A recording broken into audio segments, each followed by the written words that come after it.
So you've interviewed 250 plus, or you said 300 now people, of which Richard Branson, and you went on Necker Island. Correct. Can you tell us a bit about this? And I know you posted an article, so that's how I know. How did this happen? How did you end up, being on Neckar's Island? And did you get to learn anything from, seeing or meeting Richard Branson? Yes. So all of this goes back to the idea of reach. So at the beginning of the program today, we talked about my last book, Reach. Reach is about having big goals, and Reach is creating an army of advocates who are as excited to help you achieve your dream as you are. So because this is something that if anybody listening is in sales or entrepreneurship, this is all I can tell you. Bigger your network is, the more success you will have in life. Because so many people think that they don't achieve their dreams because of money or they don't have a Harvard education. I say it's all BS. What people really need is a bigger network, because if you haven't a dream yet, you simply haven't met the people that you need to know in order to achieve your dream. So the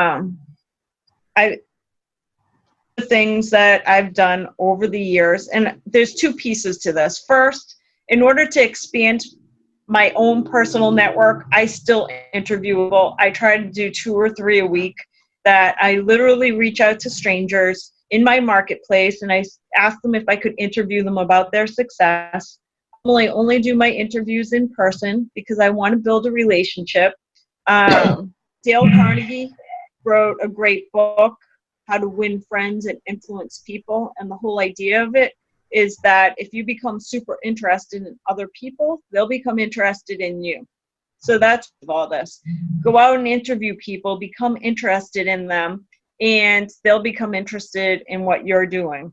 So I go out constantly and interview people, 2 to 3 a week, people across my marketplace, so that my universe and my business are constantly expanding, because the relationships I create are constantly expanding.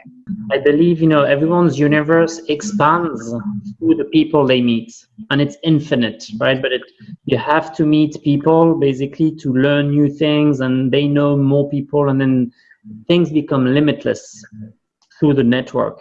Is that what you're thinking as well? Yes, 100%. Because I always say, even real estate agents, salespeople, entrepreneurs, we are not taught in school, for the most part, how to expand the relationships we have. So most people, like, their friends that they have today are going to be the same friends that they have next year, who are going to be the same friends that they have 5 years from now.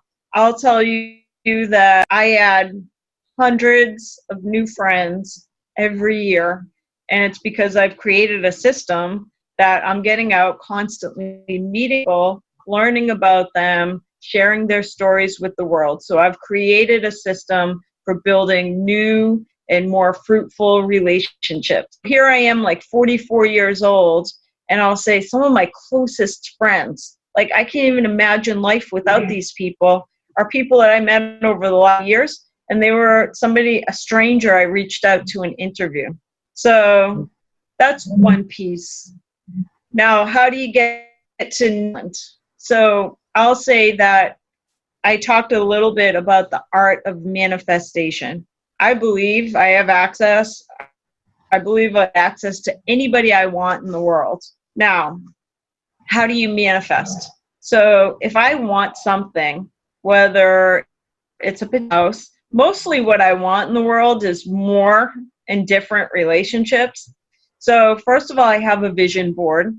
Vision board is just based on poster board, and I put on it what my future life looks like. So when I look at it every day, multiple times a day, I see who my future friends are, what kind of house I have, the private jet that I'll one day own.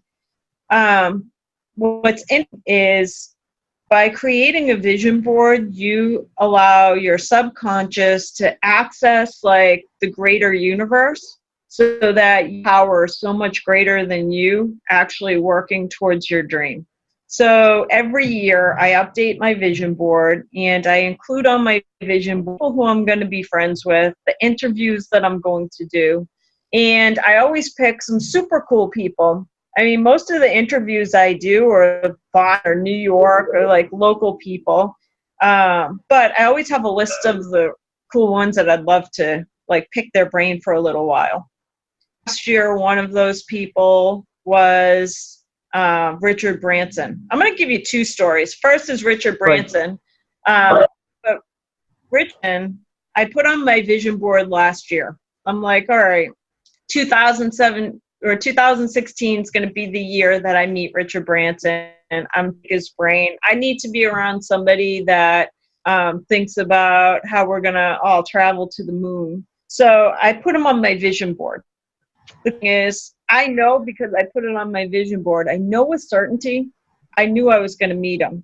I didn't know how it was going to come about, but I knew the universe was on it, and I'd end up meeting him. So I put him on my vision board. Now, in order for that to work, you got to constantly be expanding your. So I still went about doing my regular interviews. And by the way, I reached out to Richard on multiple occasions to ask for an interview. So you always have to also try to assist the universe. Got to at least ask him. So I reached out on multiple occasions. I have his email address, asked for an interview, never got a response. But I didn't worry about it. I knew the universe was working on it. Last summer, I get a lot of the people I've interviewed already referring other cool people for me to interview. So somebody that I already interviewed reached out to me and said, I have this really cool girl that you need to interview. She's a young entrepreneur who in her 20s had basically gone on tour with all these famous bands. She was like a production manager for rock bands. And then at 30 years, she basically quit her job and decided she wanted to live in the Caribbean and build a business in the Caribbean. And now she owns Shannon Dickerson. She owns Blue Sky Luxury Concierge. So somebody reached out to me, said, I'd love to introduce you. I think she'd be an interview because of her story. And now she runs this massive luxury concierge business where she helps millionaires and billionaires book yachts and jets and private islands. So I interviewed her. Now that one I interviewed by phone. I was on the phone for probably an hour and a half with her. I thought she was amazing, and I couldn't wait to write the article. And I asked her, like, we're both. She does the power of manifestation and vision boards and all that. And I said, give me an example of one of the chips you've built through vision board. And she goes, well, one example is, she's like, I now plan events each year for Richard Branson. And she starts explaining how that relationship came about. And I'm like, wow, that's amazing. And I said, yeah, one of my goals is interview Richard Branson. And she's like, oh, I can make that happen. Are you available in November to come out to Necker Island? And literally, I went to 2 months later and interviewed Richard, sat with him. I went to an amazing event on his island.